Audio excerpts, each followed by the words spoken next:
Imagine a world without smartphones, computers, or even the internet. Seems impossible, right?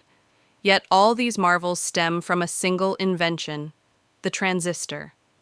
At its core, a transistor is a microscopic switch that controls the flow of electricity.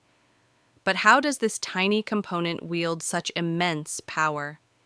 In an NPN transistor, applying a small current to the base allows a larger current to flow from the collector to the emitter.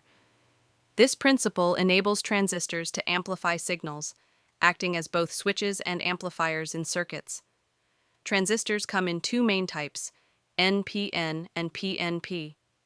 While their configurations differ, both serve the A key characteristic of transistors is their current gain. This value represents the ratio of the collector current to the base current, highlighting the transistor's ability to amplify signals.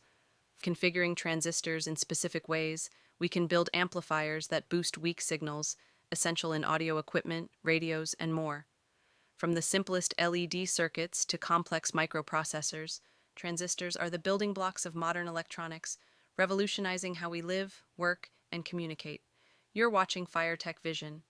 If you found this insightful, like, subscribe, and share your thoughts in the comments below.